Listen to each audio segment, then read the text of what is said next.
నమస్తే. నేను మీ అశ్విని కుమార్. ఆ రాష్ట్రం ఒకప్పుడు విద్యావేత్తల్ని, ఆర్థికవేత్తల్ని వీళ్ళందరినీ గూడా ఆ రాష్ట్రంలోంచి వచ్చిన వాళ్ళే ఆ రాష్ట్రం వీళ్ళ పేర్లు చెప్తే ఆ రాష్ట్రాన్ని గూడా తలుచుకునేవాళ్ళు. రవీంద్రనాథ్ ఠాగూర్ గాని, అశుతోష్ ముఖర్జీ, ఈశ్వర్ చంద్ర విద్యాసాగర్, శ్యాంప్రసాద్ ముఖర్జీ, జాదూనాథ్ సర్కార్. ఉదాహరణకి ఈ పేర్లు చెప్పాను. చాలామంది పేర్లు వాళ్ళందరూ గూడా నేను చెప్పబోతున్న రాష్ట్రం నుంచి వచ్చిన వాళ్ళే. అలాంటి రాష్ట్రంలో ప్రస్తుతం 26,000 మంది టీచర్లు రోడ్డున పడ్డారు. స్కామ్ జరిగింది. మా ఉద్యోగాలు ఏమైనాయంటే ప్రభుత్వం కిరాతకంగా వాళ్ళ మీద లాఠీచార్జ్ చేయించింది. బహుశా ఆ రాష్ట్రానికి సరిహద్దులో ఉన్న మరొక దేశం బంగ్లాదేశ్లో అట్లాగే జరుగుతుంది. ఆ గాలిటి సోకినట్టుంది. నేను చెప్తున్న రాష్ట్రం బెంగాల్. బెంగాల్ రాష్ట్రంలో ప్రస్తుతం టీచర్ల పరిస్థితి అంత దయనీయంగా ఉంది. ఆ రాష్ట్రాన్ని తీసిపారేయలేము. ఎందుకంటే 1960 ఆ సమయంలో ఏదైనా ఒక బిల్డింగ్ కానీ ఏదైనా ఒక చిన్న ఫ్యాక్టరీ లాంటిది ఒకటి తీసుకురావాలంటే ఒక ఇన్వెస్ట్మెంట్ ఫస్ట్ బెంగాల్ కూడా ఉండేది. బెంగాల్ ఎకానమీలో టాప్ 2లో ఉండేది 1960లో. ప్రస్తుతం 2024లో వచ్చేటప్పటికి ర్యాంకు కూడా 24కి వచ్చింది. బాగా పడిపోయింది. రిచెస్ట్ స్టేట్ ఒకప్పుడు, ప్రస్తుతం చూస్తే డిక్లైన్ అయిపోయి 24వ స్థానంలో ఉంది భారతదేశంలో. ఎందుకంటే కారణం కాంగ్రెస్ పార్టీ ఒక 22 సంవత్సరాలు పరిపాలించింది. కమ్యూనిస్ట్ పార్టీ 34 సంవత్సరాలు పరిపాలించింది. ఆ తర్వాత టీఎంసీ తృణమూల్ కాంగ్రెస్ మమతా బెనర్జీ ప్రస్తుతానికి 14 సంవత్సరాల కాలం పూర్తి చేసింది ముఖ్యమంత్రిగా. పూర్తిగా డౌన్ఫాల్, డిక్లైన్ అని చెప్పచ్చు. ఎకానమీ, ఇన్వెస్ట్మెంట్స్ లేవు, ఏమీ లేవు. అన్నీ చెప్పినట్టుగానే ప్రస్తుతం ఆ రాష్ట్రంలో ఏం జరుగుతుంది, ఆ రాష్ట్రంలో డెమోక్రసీ ఎట్లా కిల్ అవుతోంది, ఏం జరుగుతుంది అక్కడ అందరికీ తెలిసిందే. 24 గంటల కిందట ఎన్ఫోర్స్మెంట్ డైరెక్టరేట్ ఈడీ రైడ్స్ జరిగినాయి. ఎవరి మీద జరిగినాయి, ఏం జరిగింది?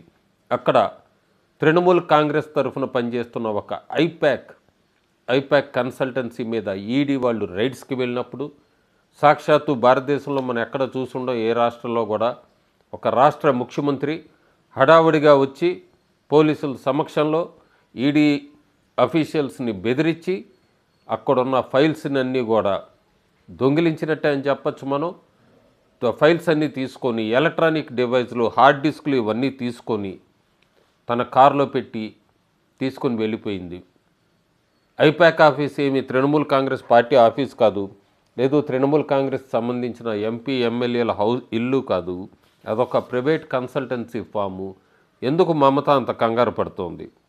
మమత ఖచ్చితంగా చెప్పాల్సిన జవాబులు చాలా ఉన్నాయి. ఎందుకు అంత డెస్పరేషను? ఆ ఫైల్స్లో ఏముంది, ఏం జరుగుతుంది, ఆ ఫైల్స్లో ఎందుకుంది, ఎందుకు ఎవరిని కాపాడడానికి ప్రయత్నిస్తోంది ఆవిడ? ఈడీ అఫీషియల్స్ ఐపాక్ మీద అయితే దాడి జరిగితే ఈవిడికేంటి భయం? ఎప్పుడు కూడా మమతా బెనర్జీ ఒకప్పుడు సిబిఐ రాజీవ్ కుమార్ని క్వశ్చనింగ్కి పిలిచినప్పుడు కూడా మమతా బెనర్జీ అక్కడ కూర్చొని ప్రొటెస్ట్ చేసింది. ఈడీ అఫీషియల్స్ షేక్ షాజహాన్ని ఇన్వెస్టిగేట్ చేయాలంటే తృణమూల్ కాంగ్రెస్ సపోర్టర్స్ అందరూ కూడా ఈడీ అఫీషియల్స్ని చుట్టుముట్టిన సందర్భాలు కూడా ఉన్నాయి బెంగాల్లో.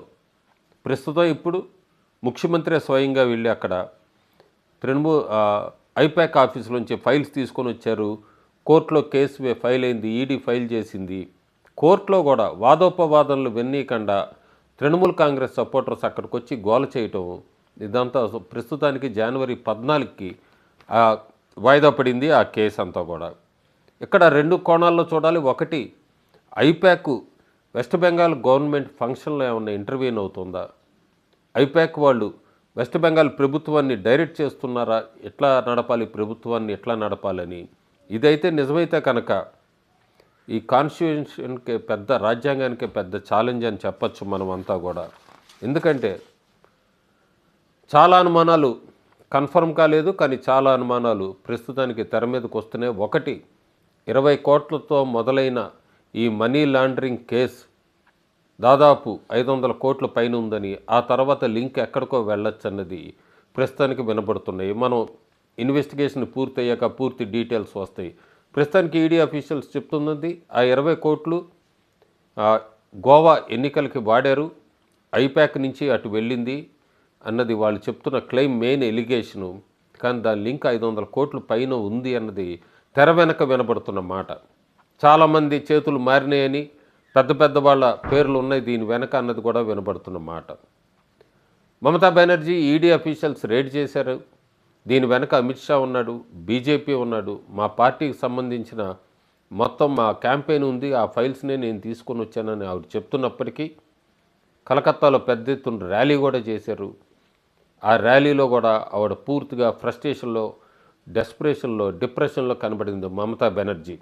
ఈ మధ్య సర్వేల్లో బాగా పేరున్న ఒక సంస్థ, 100కి 96% కరెక్ట్ అయిన ఒక సంస్థ మమతా బెనర్జీకి పర్సనల్గా సర్వేలో బీజేపీ 175 నుంచి 180 స్థానాలు గెలుచుకుంటుంది రాబోయే ఎన్నికల్లో అని ఒక రిపోర్ట్ ఇచ్చినట్టుగా, దాంతో ఆమె పూర్తిగా కూడా ఇంకా ఫ్రస్ట్రేషన్లోకి వెళ్ళినట్టుగా కూడా మనకి వార్తలు పక్కా కన్ఫర్మ్గా తెలుస్తుంది.